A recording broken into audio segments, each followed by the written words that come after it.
What do you think, Eddie? You think this is going to work? Well, we have a heater to keep us warm. So I'm going to put my brewing mat underneath my bottom board and let it just permeate heat up into my hive. I'm going to plug it into the shop with the cord. I added a little bit of tape to cover this, try to keep it dry. I'll find a dry place to put it. I had a guy in the bee club years ago who did this. He put heaters on his hives and he got them all through winter. So we'll see. This is the same colony that I brought into the house in a tent last year. I'm going to try something different this year. I think it will be a lot easier on everybody. And of course, I do what I do every year is I pour them a candy board. And this is probably 10 or 12 pounds of sugar. I kind of dissolved it down last night and poured it in. I blocked off the big hole in the back here with the board, and I went ahead and drilled a little starter hole here, and I drilled a little starter hole to go out their upper entrance. And essentially this is pretty hard now. It'll harden up more over time, but this will get turned upside down, and so this will be the ceiling inside that colony. And as the bees sweat, they'll add moisture to this and they can come up and lick on it, kind of like a horse would on a salt block, except this is a lot easier to lick. So it's going to give them some feed through winter. We have a really hard time here in Eugene. There's just not enough nectar for the bees. I don't know if that's because we have a lot of bees in the city or if pesticides are getting us, which is more what I'm thinking. Anyway, I always feed in the winter. I will make some pollen patties to go in as well to add some protein to their diet. So yeah, getting the bees ready for winter. I did put 2 gallons of syrup on them, and they're drinking that and moving that around right now. So I'm going to pull it. I'm going to go ahead and put this on so that they can start exploring it, and then they can use the upper entrance so they can come in and out, which they usually like to do. And I also wanted, because it'll give me a little bit of ventilation to help reduce some of the moisture, but I think that heater is going to go a long way to keeping the bees stable. It heats up to about, I think, 80 degrees or so for brewing temperature, which the bees like to be like body temperature for us. So they're closer to 85 degrees is comfortable, but even if that runs at 85, the interior temperature is not going to be 85 because the walls are so thin on cold days. So the bees will still be clustered in the middle, but they'll have a column of warm air coming up continuously. The downside is if you potentially unplug this in the middle of winter and they're dependent on it, but I'm going to leave it in until the spring. So I'm going to have some lunch, and then I'm going to go out and install this mat, put their candy board on top so they can start exploring it, and I'll continue the video out there. All right, ready to go out. Got my gloves, and I made some pollen patties for them. So I made a couple of pretty good sized ones. I'm going to try to put this between the top and bottom box, and then I'm going to try to put this bigger one just underneath here on top of the frames, and we'll see if it fits. I'll have to cut some holes in it, and if some squishes out, that's okay. So it's a warm, sunshiny day, and the bees are flying, which is good because they're going to recover quickly and get back in the hive. It's not good because they're going to be really pissy, and they're already moving. Well, as you can see, I've already got the heating mat in place. It's turned on, wired up in the shop so I can check the temperature. So I need to get between these boxes and put that smaller box or package. Girls are out. So I got 2 boxes up here with syrup, and that's an empty candy board, so I'm essentially going to trade that.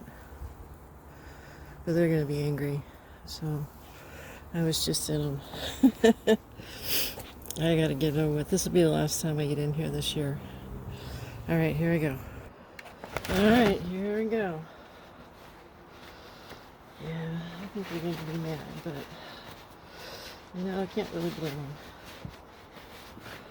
Let's see if I have enough room to get all of this stuff lifted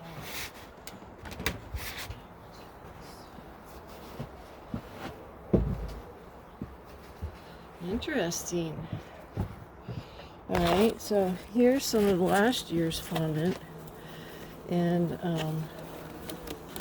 first the 2 gallons of syrup. They're really working on that. So I'm probably just going to lay that bag in between that bigger one, put the candy on top, and I'll put the little one in between them. And they are really enjoying sugar, just to show that they needed it.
Oops.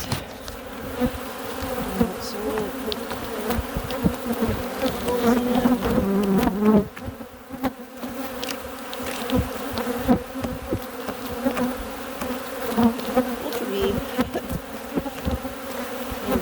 now they can get in there.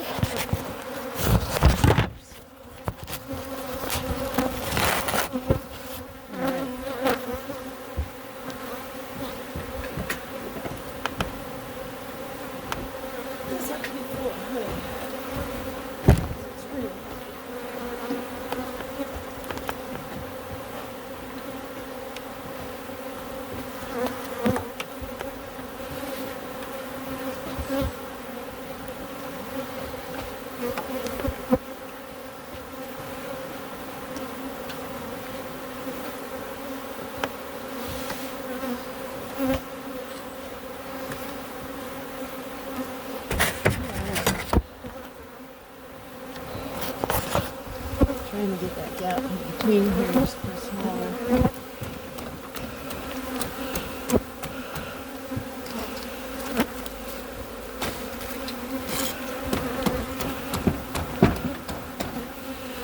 Yummy, girls. I cannot turn the phone on and off right now with my gloves, so I'm just going to have to roll it here. Just going to lay it across the top. And I don't think what I'm going to do to clear this. So I'm going to go ahead and move it.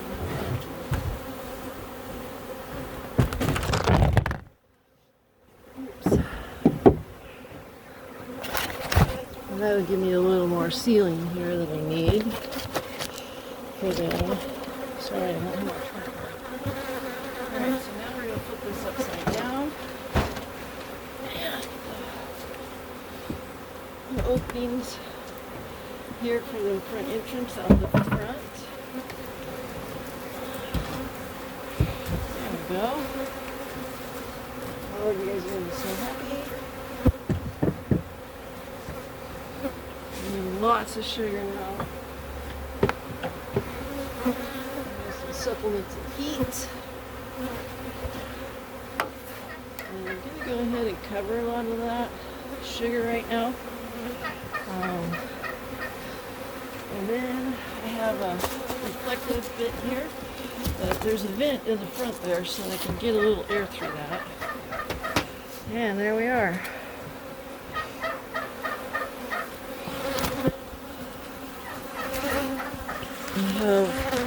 of feed, and so 2 gallons of syrup, and last year's candy chunks that they're eating on, and they have so they can start to go in that upper entrance now if they wanted to. But once again, it's a nice warm day. We'll let them, oops. Let them relax and go back to bed. Go back in and do. I should change that entrance reducer real quick. Good time to shrink that a bit.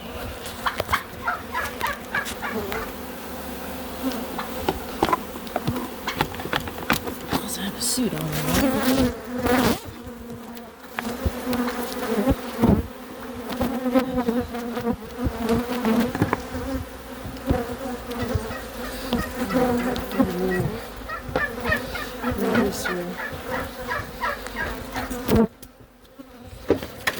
It's got a little small opening here.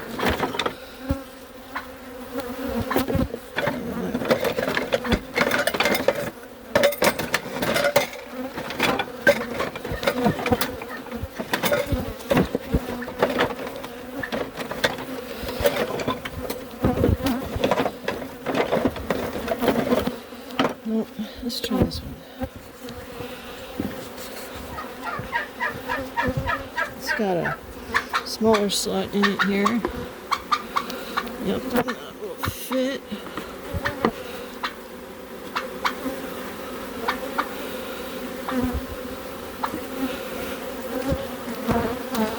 Yeah, that's nice and tight. I like that wedge. It's a nice design. Alright. Now, just leave them alone. So, as they sweat, that candy up here will turn to liquid, and that'll give them quite a bit of feed to slurp on over.